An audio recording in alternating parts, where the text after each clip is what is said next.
Hi, my name's Paul and this is Finn, and today we are going to be making some gingerbread and some mince pies.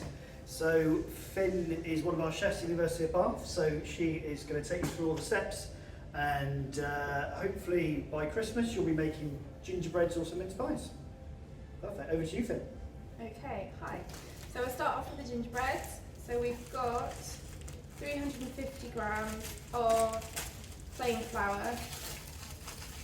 Put that in. You should have this in your pack.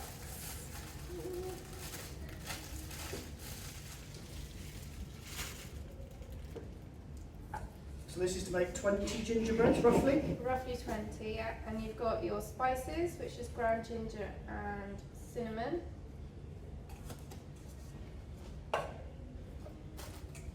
And your bicarb.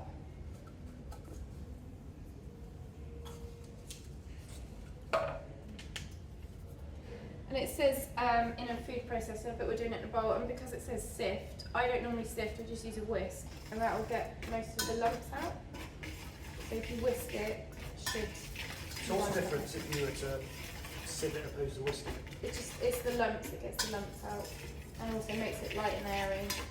It's not really completely necessary with like biscuits and pastry, it's more so with cakes. Sure. But So I know baking's your background, sort of breads and things like that you've done in the past, so I'll take you as a bit of an expert.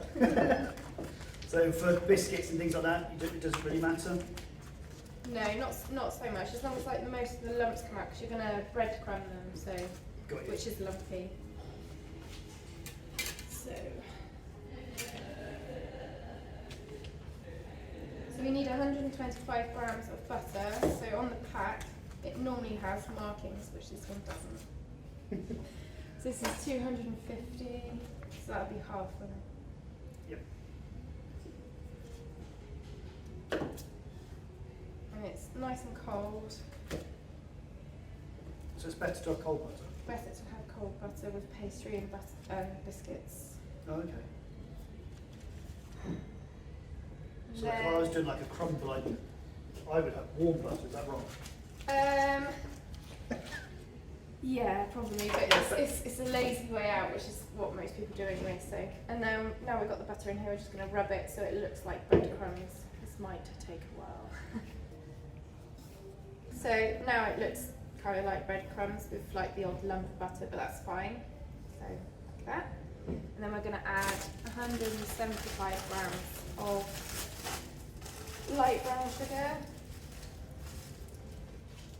So what's the difference between light brown sugar and like demerara, or is that the same? Demerara is more coarse, like the Okay. grains are bigger. This is finer.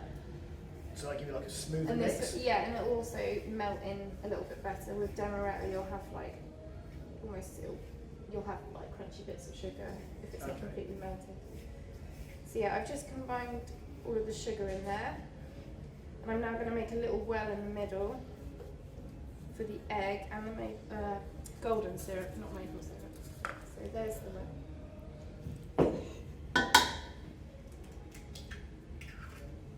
Okay, it's 1 egg and 4 tablespoons of golden syrup, and we're going to keep low on utensils, so I'm just going to use my hands. So less washing up. Does that mean you can lick your fingers? No licking fingers unless you're the only person eating it.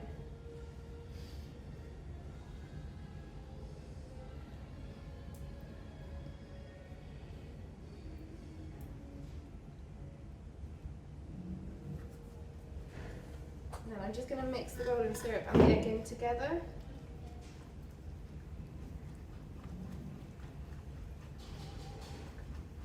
And then combine it all so it makes a dough. We've got to knead it into a dough, but don't overwork it as well, because you'll end up with chewy biscuits, not crispy biscuits.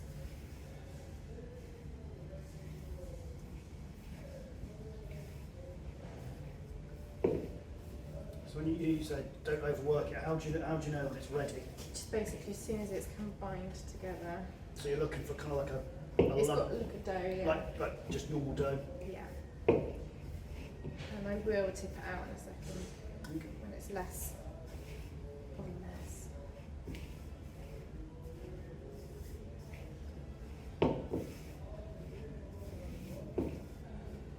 So on a clean surface, if you just tip it out,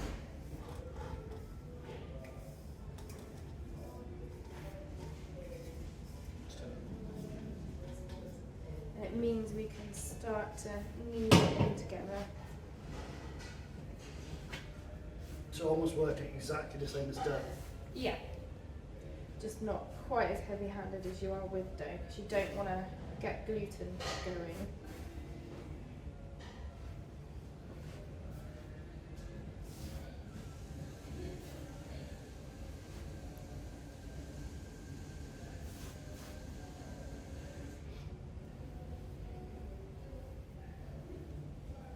So if I was doing dough at home, I'd flour the surface. You don't need to worry about that with this. No, not really. Otherwise, you just add more flour into the dough. I've not really ever done that, unless I will throw flour down when I'm rolling it out, but not when you're kneading it and trying to get it combined, because otherwise you're adding an ingredient you don't Got need, it. and you'll end up with a shorter dough, which will be harder to deal with. So that's pretty much ready to go. Just roll it around, pick up the pieces. Less cleaning up to do. And then if we cling film that and then put it in the fridge and let it rest for about 15 minutes, it'll be ready to roll out. So while the gingerbread dough is resting, we're going to make the pastry for the mince pies. Cool. Do you know the history of mince pies? I do actually. So, because there's no meat in mince pies, are they? Yeah, it's called mince pie. So I believe in 13th century, I think it is, they used to put meat in mince pie. It's to do with curing or preserving meat. Is that right? Sounds about right. Yeah. Cool. And the mince meat still has suet in it, so, but you can get vegetarian suet. So we need 375 grams of plain flour.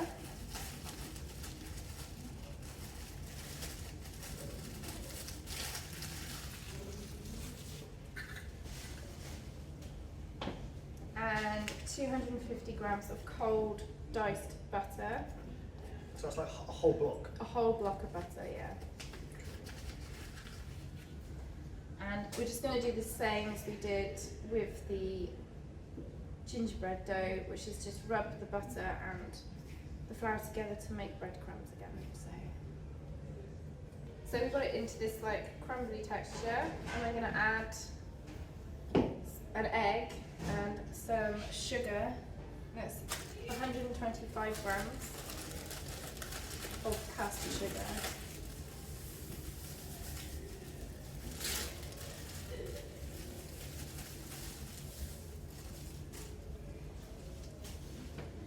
So mix that in.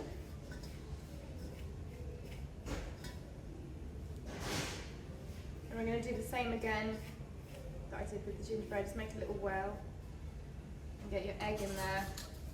So when you're making the breadcrumbs, you could just kind of lift it and just run it between your fingers. Is that the? Yeah, lift it and rub it so it gets air like that. Like you can go higher if you want, and just.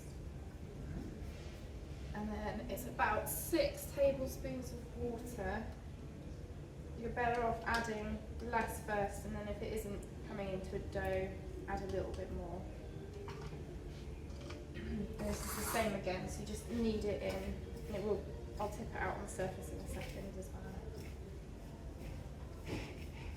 So you've got quite a reasonable sized mixing bowl. If you didn't have a mixing bowl, could you use anything else? Yeah, you could just do it all on the surface. Oh, okay. And also in a saucepan Cool. as well. But if you have a food processor, if you're lucky enough, it's easiest in there, of course. But yeah, you can do the whole thing almost like pasta style on the surface. Got you. Just as long as you clean it up or it's clean before you use it. Just make sure the water doesn't run off the table. Yeah. Just make a well with the flour mixture. Got you. Oh, sticky.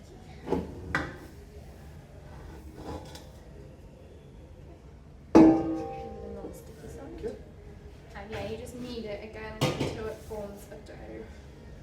And don't overwork it.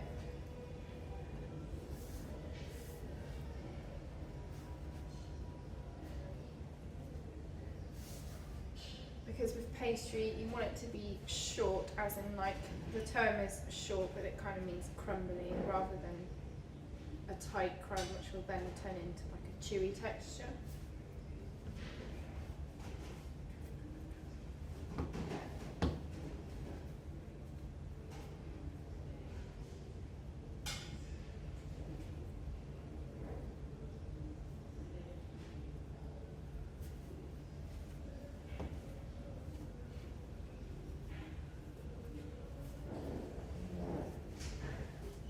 So how many mince pies is this going to make roughly? I think it will roughly make 12 maybe? 12 to 14 mince pies.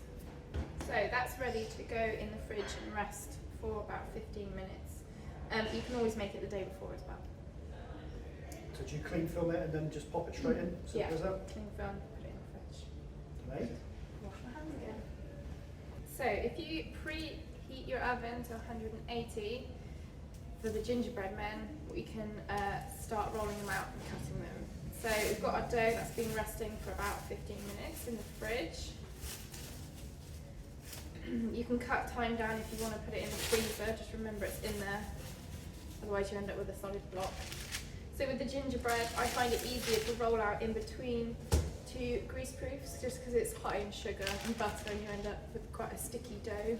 And you don't really want it to be scraping it off the surface when you get there. So if you put it in between and you want to roll it out to about half a centimetre thickness. If you don't have a rolling pin, you can use a glass bottle.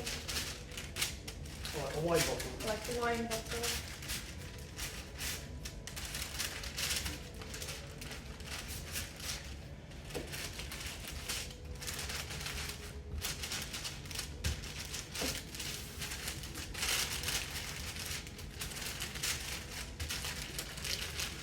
Does it make a big difference how thick it is when you finish rolling? Does it just vary the cooking time, or is it? Yeah, you'd have to vary the cooking time, and it might. Obviously, it's going to grow a little bit, and it might Sure. just be. Yeah, you don't really want an undercooked gingerbread. Man, person, whatever. You could also, if you don't have person cutters, you could cut out stars with a knife, or just use circles.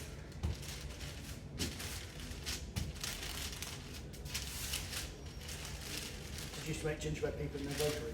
Yeah.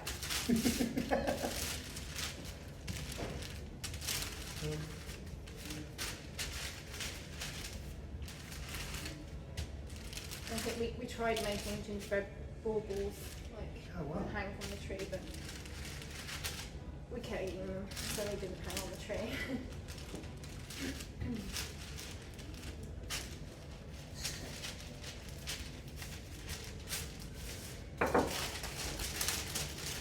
Okay, looks like we're ready now. A little bit more.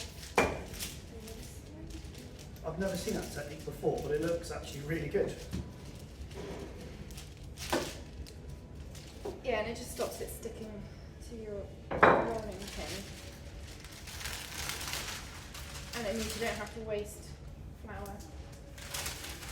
So, yeah, that's about right.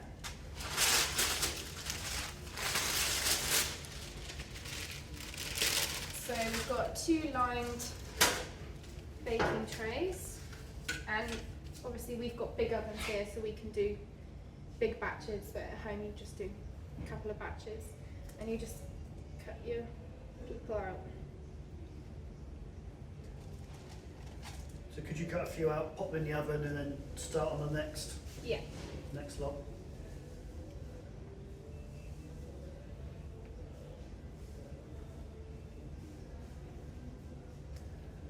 Hopefully I'll be able to get them out.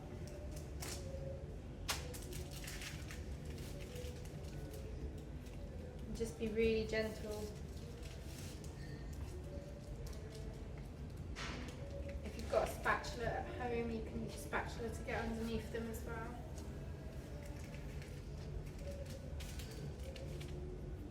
I've seen in the past, like if you're making biscuits, you could use like a wine glass size to cut them out. Yeah. Yeah, or a clean tin can. Okay. Or you can make your own stencils, cut them out. That's what we Just get a knife and cut around them. cut around them, yeah. So what shapes would you have done in the bakery? We did gingerbread people, stars. I think we even had like a reindeer one. No? Yeah, from what I can remember. So yeah, you just gather up the dough again and roll it out again. Don't waste any of it, it's too tasty. So now I'm just going to indent some little happy faces on them. So I'm just going to use the arm corner for the smile, and then here I've got a ballpoint pen which we've put cling film over the edge for the eyes, and buttons if you want to do buttons.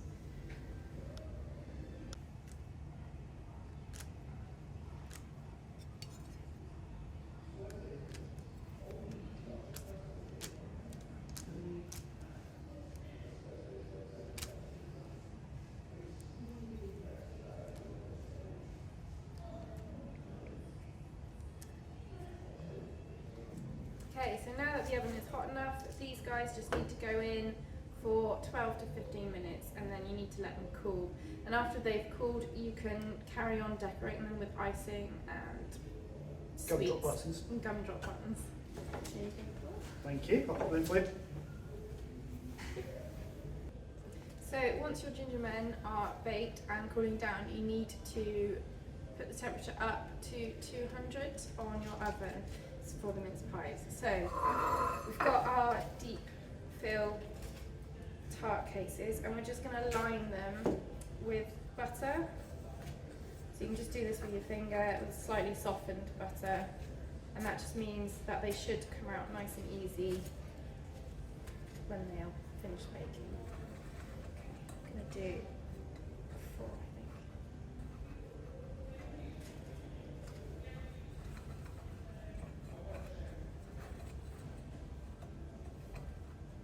And if you have a pastry brush, you can just melt the butter and pastry brush it, but I don't have one. So if you didn't have like a muffin tray, You could should use... there's like a ramekin maybe, or? Yeah, you could use a ramekin, or you could do like a big tart of it. So you could use a plate, and you could do like a flat mince pie, and then put the same size on, and Got you. yeah, it'll just take longer to bake, and maybe lower the oven so it doesn't burn the pastry.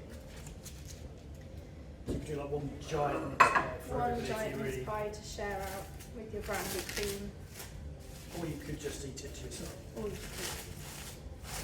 So we get our rested dough out. So this time I am going to roll onto the surface, and you will have to dust it slightly, otherwise you'll end up with dough stuck everywhere. So it's just plain flour again, and only a little bit of flour, and some on top as well.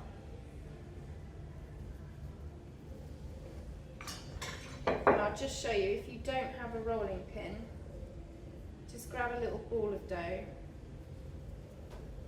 and then you can just press it into the tart case and slowly build it up, and just be careful not to tear it at the bottom. And then, yeah, if you don't have a rolling pin,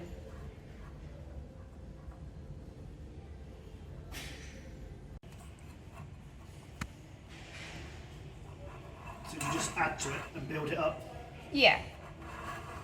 So it's obviously not the most ideal way to deal with pastry, but you know, if you don't have the equipment, this is a quick way of doing it.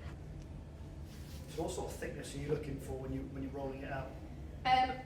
Probably quite, well, it doesn't have, not really, really thin. It needs to hold the mincemeat, but a little bit thinner than the So gingerbread. like 5 mil, I guess? Yeah. So it's getting down there. Because you don't want soggy pastry. So it's a balance between having cooked pastry but not so thin that it breaks apart. Yeah, because it's got a job to do. It's carrying, it's being a vessel. That's my favourite Yeah. word.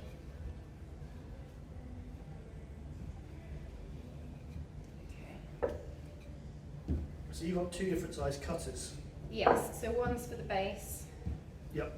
And the other is the lid. So I've got bigger for the base.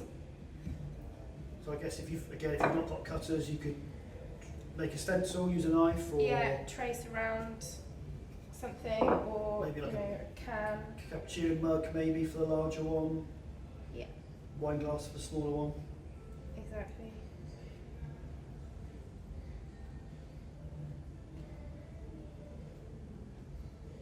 Okay.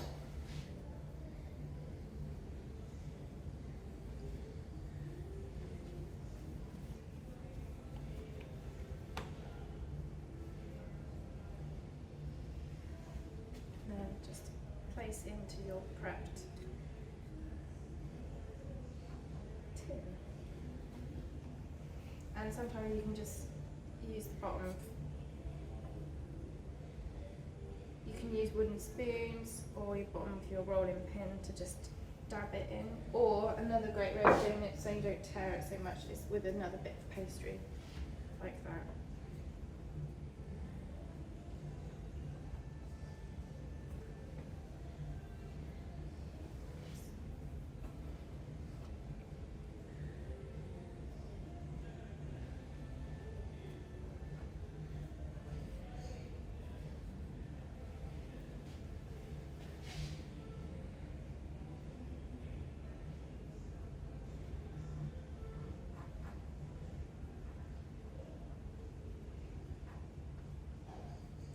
That actually works really well.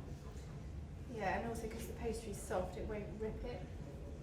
Got you. Whereas with the wine, Right, rip it. Right. So we're gonna fill them with our mince meat. Just remove that out of the way. And I'd say probably with this dish, probably a tablespoon in each. You don't want to overfill it, otherwise it will bubble up and make a mess.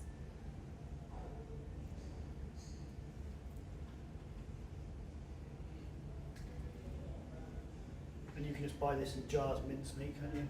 Yeah, and you can buy vegetarian mincemeat or non-vegetarian, or make your own. Okay, and then I'm just going to put a little bit of water around here so we can put the lids on. So you've got solid round lids. Would you ever do anything different to that? Yeah, you could cut out stars, different shapes, or you could do something completely different. You can do crumble.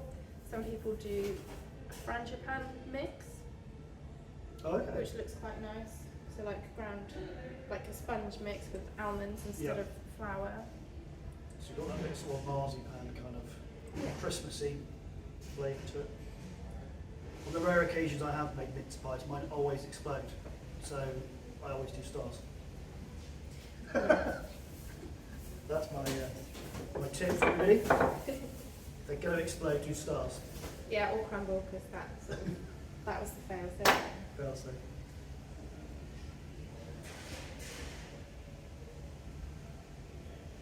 And then all I'm going to do is put more water on the top. So you wouldn't like egg wash them or anything like that? No, because I'm going to put sugar on the top. Ah, okay. And just some caster sugar again over the top. But it could be any kind of sugar, so like Demerara is fine for this. Granulated. And then they need to just bake for 20 minutes. Do you want to pop them in for you? Yeah. Thank you very much. This is what the finished result should be like. You've got your gingerbread people and your mince pies. Thank you very much for watching. I hope you enjoyed it. Cool. Thank you. I hope you've really enjoyed what we've done today, and you're going to have great fun making gingerbread people and some mince pies. We'd love to see what you've created, so feel free to tag us in on any of our social medias channels. and wish you all the very best winter break.